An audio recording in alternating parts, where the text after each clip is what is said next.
السلام علیکم ورحمۃ اللہ وبرکاتہ۔ محترم دوست بزرگوں، پچھلے کئی سالوں سے جب سے کہ واٹس ایپ کا زمانہ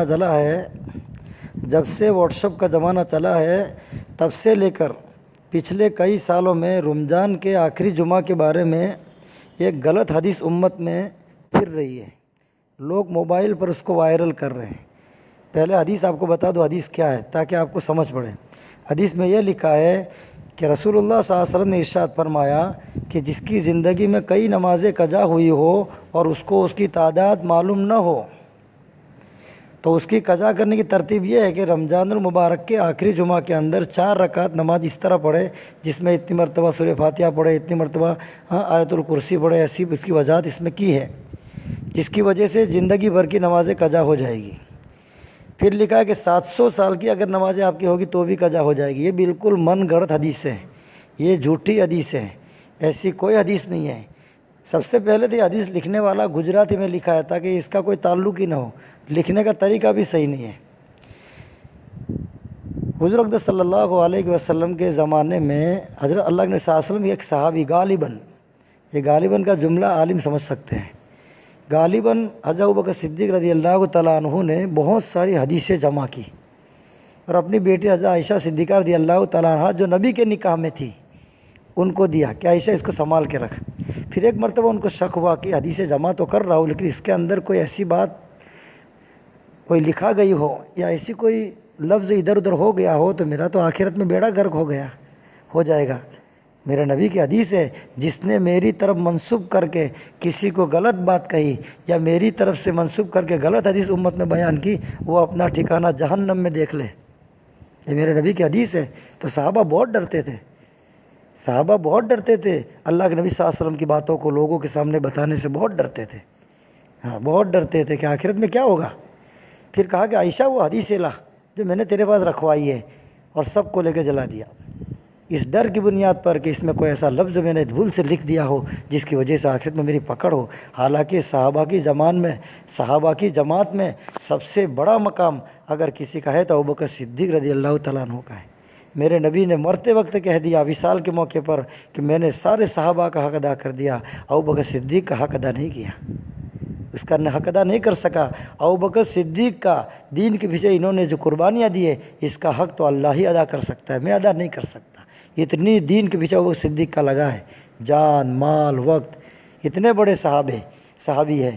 ایک مرتبہ ایک موقع پر اللہ نے یہ کہہ دیا کہ پوری دنیا کے انسانوں کا ایمان ایک طرف اور میرا ابوبکر صدیق کا ایمان ایک طرف، تو ان کا مقابلہ نہیں کر سکتا۔ ایسا زبردست کامل مکمل ایمان، لیکن اس کے بعد بھی ڈر رہے کہ میری طرف سے اگر کوئی لفظ ادھر ہو گیا تو آخرت میں میرا کیا ہوگا۔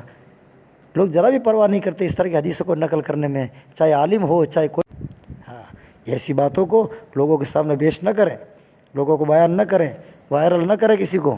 اس لیے واٹس ایپ کا زمانہ چل رہا ہے، بہت نازک دور سے میں اور آپ گزر رہے ہیں۔ ایسی کوئی بھی حدیث ہمارے موبائل میں قرآن حدیث کی کوئی بات آوے، فوراً جس عالم سے ہمارا تعلق ہو اس سے جا کے ملے۔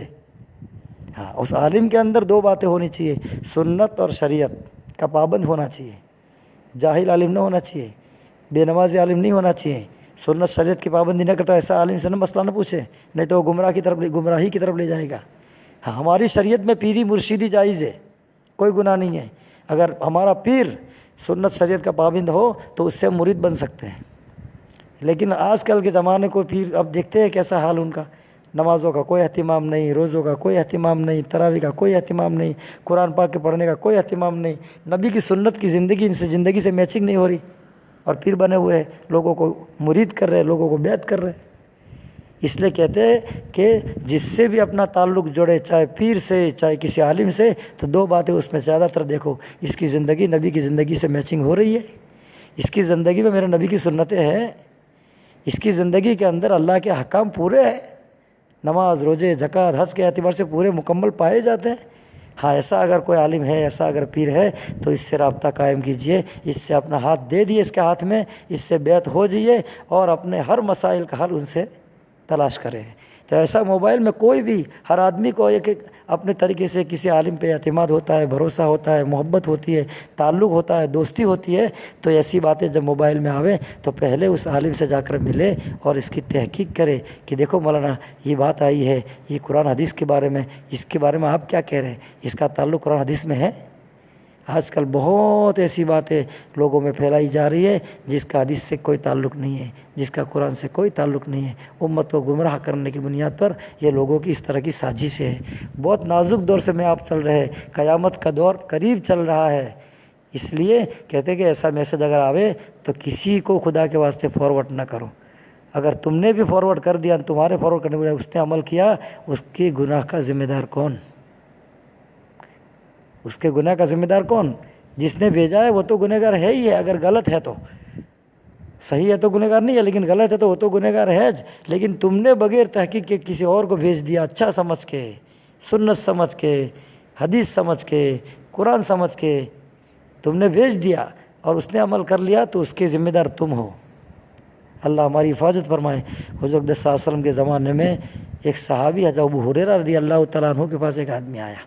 اس نے کہا کہ ابو ہریرہ آپ کو سب سے زیادہ حدیثوں کا علم ہے، حدیث کی کتاب میں جتنے حدیث ہے، حدیث کی کتابوں جتنی حدیث کی کتابیں ہیں ان سے سب سے زیادہ حدیث حضرت ابو ہریرہ رضی اللہ تعالیٰ عنہ سے مروی ہے۔ ابو ہریرہ خود کہتے تھے میرا مسجد نبوی کے اندر اصحاب صفہ کے چبوترے پہ پڑا رہنے کا ایک ہی مقصد تھا کہ میں نبی سے خوب حدیثیں جان لوں اور خوب حدیثیں یاد کر لوں۔ اس لیے حدیث کی کتابوں میں جتنی حدیثیں حضرت ابو ہریرہ سے روایت ملتی ہے، اتنی حدیثیں کسی اور صحابی سے اتنی حدیثیں نہیں ملتی۔ تو یہ ابو ہریرہ رضی اللہ تعالیٰ عنہ کے پاس ایک مرتبہ ایک شخص آیا اور کہنے لگا حضرت آپ نے اپنی حضور صلی اللہ علیہ وسلم کی جتنی حدیثیں یاد ہیں اس کے اندر سے ایسی حدیث مجھے بتا دو جس پر آپ کا پورا اعتماد ہو اور بالکل صحیح حدیث ہو۔ وہ حدیث یہ ہے، فضائل اعمال یا صدقات میں حضرت شیخ زکریا رحمۃ اللہ علیہ نے شاید لکھ دی ہے۔ اس کا خلاصہ اس میں دیکھ سکتے ہیں کہ عالم کے بارے میں قیامت میں پکڑ ہوگی، شہید کے بارے میں قیامت میں پکڑ ہوگی اور مالدار کے بارے میں قیامت میں پکڑ ہوگی۔ یہ تین آدمی کو قیامت میں لایا جائے گا میدان میں اور ان کے علم کے بارے میں، ان کے مال کے بارے میں اور ان کی شہادت کے بارے میں پوچھا جائے گا، اور صحیح جواب نہ ملنے کی بنیاد پر، دنیا کی شہرت کا جواب ملنے کی بنیاد پر ان کو گھسیٹ کر جہنم میں پھینک دیا جائے گا۔ یہ حدیث ہے۔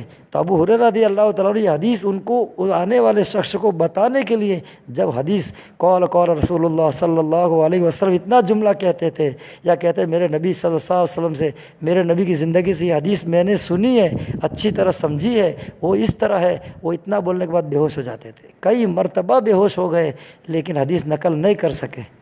آخر میں حدیث نقل کی تو صحابہ اتنا ڈرتے تھے کہ حدیث نقل کرنے میں اتنا ڈرتے تھے، میرے نبی کی حدیث ہے جس نے میری طرف منسوب کر کے کوئی بات ایسی کی جس کا تعلق میری زندگی سے نہ ہو، میری حدیث سے نہ ہو، وہ اپنا ٹھکانہ جہنم میں دیکھ لے۔ خدا کے واسطے میرے دوستو ایسی باتوں پر سب سے پہلے عمل کرنے سے پہلے اپنے معتبر عالم سے اس کو پوچھ لے، اگر صحیح اس کی سند ملتی ہے پھر عمل کرے، نہیں تو ایسی باتوں پہ عمل نہ کریں۔ یہ کوئی طریقہ نہیں ہے کہ ایک نماز پڑھنے کے بعد زندگی بھر کی عمر قضا کی نماز ادا ہو جائے تو ہر آدمی رمضان کا انتظار کرے گا اور آخری جمعہ میں نماز پڑھ لے گا اور زندگی بھر کی نماز قضا ہو جائے گی۔ اس طرح ہو سکتا ہے ایک نماز پڑھنے سے زندگی بھر کی نماز قضا ہو جائے؟ یہ نہیں ہو سکتا۔ بلکہ علماء نے فدیے کا ایک مسئلہ لکھا ہے کہ ایک آدمی بیمار ہے، معذور ہے، کمزور ہے کہ روزہ رکھنے کی اس کے اندر طاقت نہیں ہے، روزہ رکھنے کے اگر روزہ رکھتا ہے تو مرنے کے قریب اس کی حالت ہو جاتی ہے، تو شریعت نے اس کی اجازت دی ہے کہ یہ آدمی روزہ نہ رکھے، اپنے روزے کا فدیہ دے دے۔ لیکن فدیہ دینے کے بعد بھی علماء نے مسئلہ لکھا ہے کہ آدمی نے فدیہ دے دیا اور پھر دوسرے سال یا زندگی میں کبھی بھی اس کو تندرستی آ گئی، شفا مل گئی، اچھا تندرست ہو گیا، روزہ رکھنے کی طاقت اس میں آ گئی، تو وہ جو روزے چھوٹے اس کی قضا اس پر کرنی پڑے گی۔ حالانکہ فدیہ دے چکا ہے لیکن پھر بھی اس کو اس کی روزے کی چھٹی اور روزے کی قضا کرنی ہوگی، اور جو فدیہ دیا ہے اس کا اجر اللہ الگ دے گا۔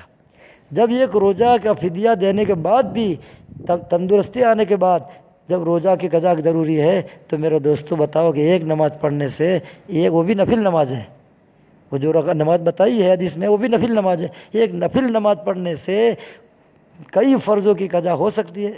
ایک کم عقل رکھنے والا، ایک جاہل آدمی بھی سوچے کہ ایسی کوئی حدیث ہو سکتی ہے، لیکن بس لوگ سنی سنائی باتوں پر اتنا عمل کرتے ہیں کہ حد ہو گئی۔